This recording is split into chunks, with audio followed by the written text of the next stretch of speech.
Bonjour amis bassistes débutants. Alors dans ce tuto, nous allons voir un morceau de Coldplay qui s'appelle Yellow et c'est surtout un morceau qui est accessible aux débutants.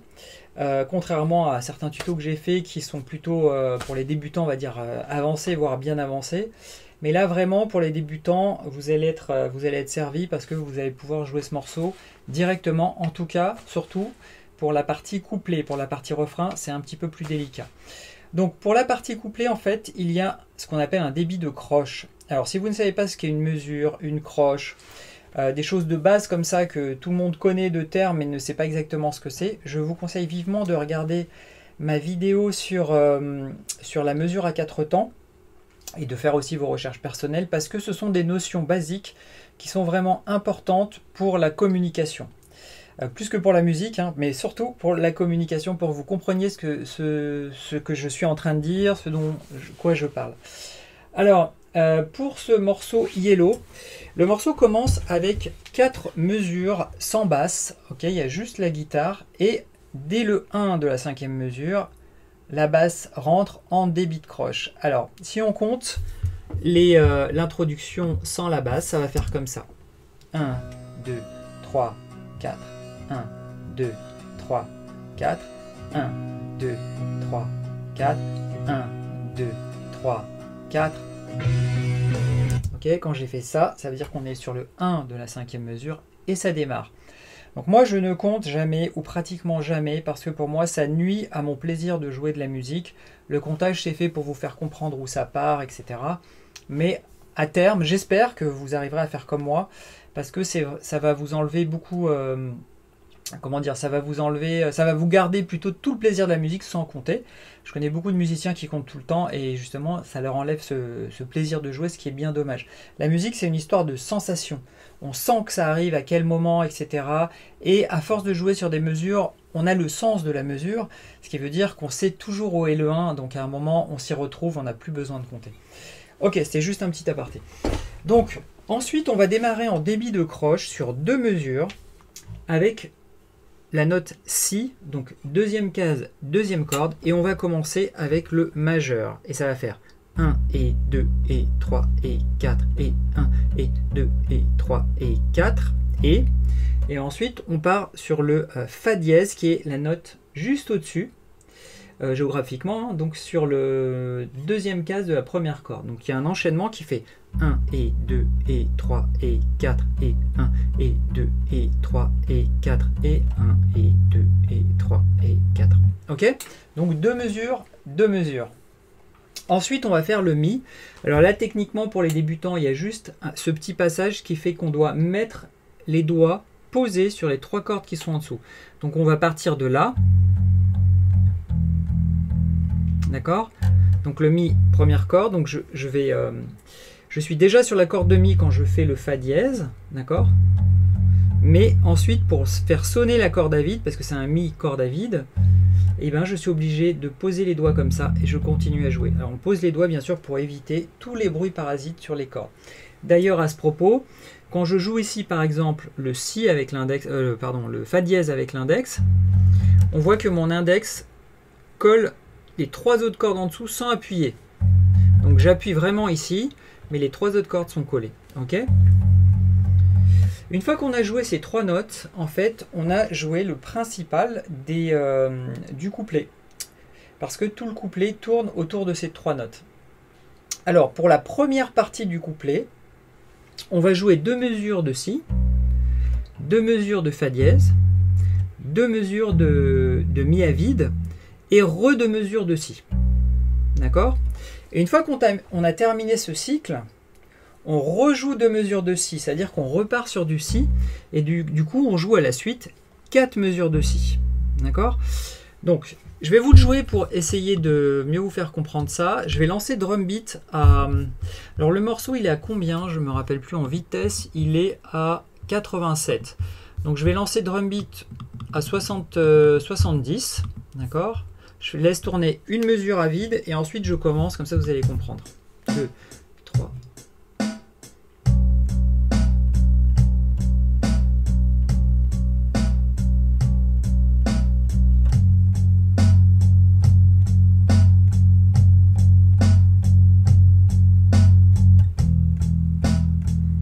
vais repartir sur le si.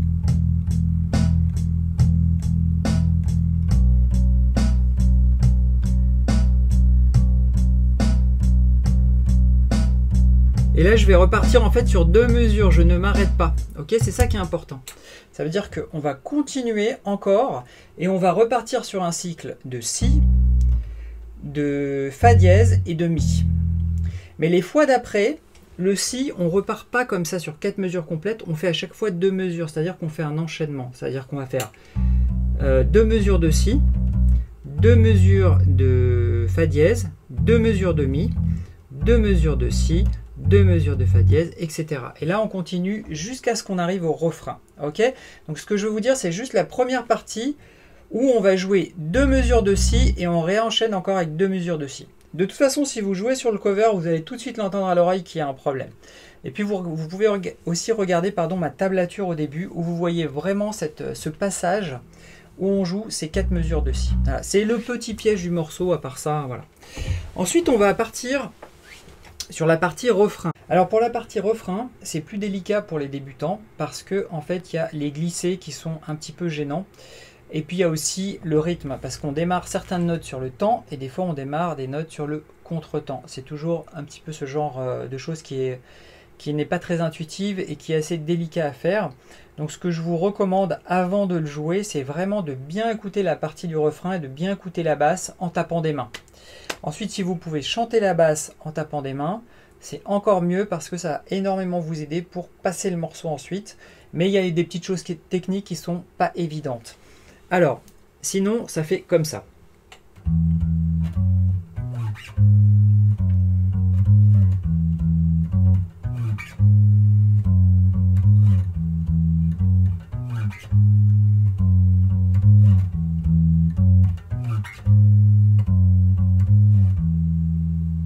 Ok?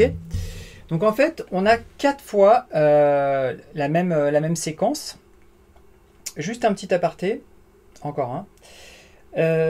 Tous les morceaux que je fais et tout ce que je fais, je le chope à l'oreille. Ça veut dire que peut-être qu'il y a des choses que j'ai pas bien entendues et cette partie-là est justement assez délicate parce qu'il y a pas mal de sonorités différentes et parfois on n'est pas sûr. Et puis la basse, elle est un peu délicate, donc des fois on n'est pas sûr de bien entendre, c'est ce qui était mon cas, si la note est posée là, etc.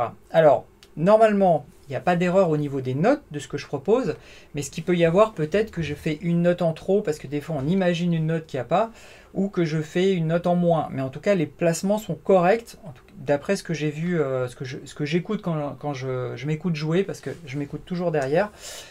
Pour moi, c'est calé au bon endroit. Okay, donc c'est important de préciser ça, parce que peut-être qu'il y en a d'autres qui l'ont fait avec leur prof, et qui ont vu cette partie-là avec d'autres notes. Mais il faut bien écouter parce que souvent les gens se trompent, que ce soit dans les covers, que ce soit même les profs se trompent des fois, ils oublient des notes, etc.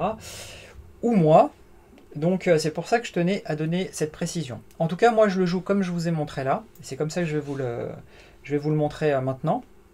Et on va le jouer sur drum beat pour que vous ayez cette partie-là. Alors, sinon, au niveau des notes, on joue 2 fois le mi. Avec l'index, donc le mi c'est la 7e case, 2e corde. Ensuite on passe avec l'annulaire sur le fa dièse. Donc pareil, même corde mais 9e case. Et ensuite il va y avoir un glissé, parce qu'on va chercher avec le petit doigt, ici le si, ça va faire. D'accord? En fait ce glissé, que moi je fais avec le petit doigt, mais on va voir, on peut le faire avec des autres doigts. En fait, il faut qu'il, un petit peu comme s'il s'évanouit vers la fin, c'est-à-dire fait. D'accord? On le relâche au fur et à mesure. Ça veut dire, on fait ça, et on donne de moins en moins de pression quand on a passé 2 barres, 2 frettes. On relâche en mettant moins de pression. Et alors, tout le problème, ça va être de rechoper la note qui vient derrière, parce qu'elle est à contresens, elle est ici. Ok? Donc, quand on va passer de... Là, ça va être assez délicat. Donc, oui, pour information, ça c'est un sol dièse. D'accord? Donc, on a ici mi, fa dièse, si et sol dièse. D'accord? Ça fait. Et ici, il faut rechoper cette note, le sol dièse, avec l'annulaire. Parce que justement, il va y avoir un... On va devoir rechoper la note derrière, qui est toujours le Fa dièse. Donc il faut qu'on ait le doigt libéré. Donc ça va faire... Pardon.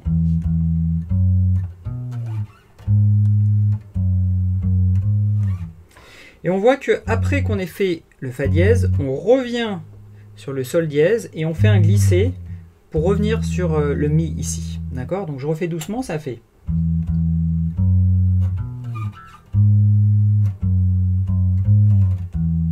Ok? Donc ça fait...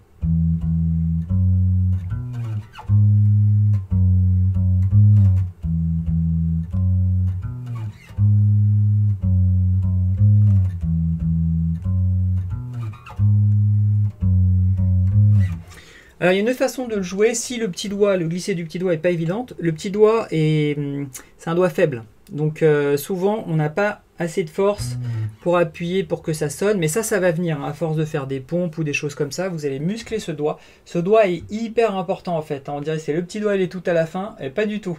Il est super important, il faut le muscler pour justement arriver à choper des choses comme ça, parce que ça c'est pas d'autres doigts qui vont faire ce travail, sauf si vraiment on a un gros souci, mais ça c'est autre chose. Mais ça va vraiment être ce doigt là, donc il faut le muscler pour qu'il puisse sonner partout, même les grosses cordes qui sont là-haut.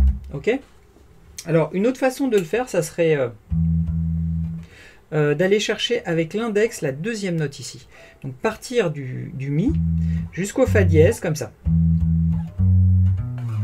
Comme ça on a plus de force avec le majeur. Donc ça fait... Pardon. D'accord? Mais il y a quand même un changement de doigt à la fin parce que ici, on doit vraiment arriver avec l'annulaire. Ok? Ça fait...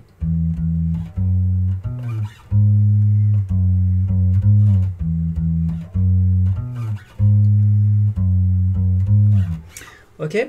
Alors c'est vrai que quand on entend juste la basse, ça fait un peu pourri des fois parce qu'il y a juste la basse.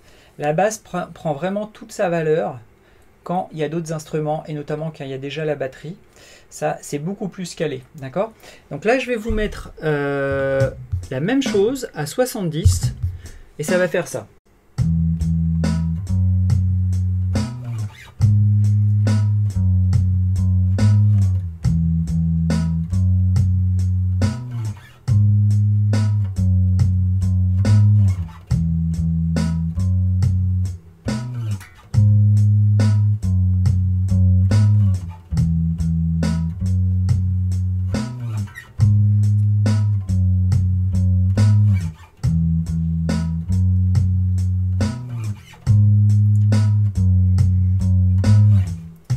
Ok, alors écoutez bien les longueurs de notes, hein, c'est important. Hein. Ici on a...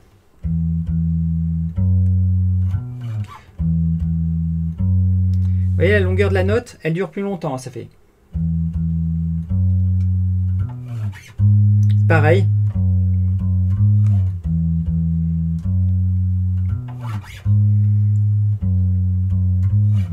Ok, alors... Ça peut des fois avoir l'air un peu facile, mais pas du tout. Hein. C'est pas évident parce qu'il faut tomber vraiment au bon moment. Plus les morceaux sont lents, entre guillemets, et plus il faut tomber juste. Parce que sinon, dès que ça dépasse, ça s'entend tout de suite. Ok? Écoutez, en fait, là, on a fait le tour du morceau parce qu'il va faire comme ça le couplet plusieurs tournes. Je ne sais plus combien de fois, il faudrait que je les recompte, je ne les ai même pas comptés. Et ensuite, quand on arrive au refrain, il le fait 4 fois. Et le dernier passage du refrain, il va faire...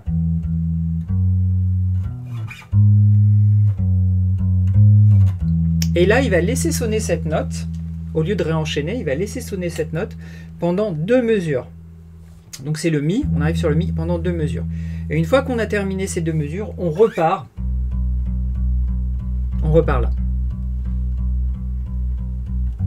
Ok? Si vous regardez ma cover au départ, tout est là. Donc maintenant que vous avez toutes ces explications, vous pouvez repartir sur la cover et vous allez voir ça tranquillement. Voilà, bah écoutez, s'il y a des choses qui n'ont pas été claires, vous voulez savoir plus de choses, je sais pas, etc. Comme d'habitude, vous pouvez me laisser un message dans les commentaires, sur le groupe Facebook.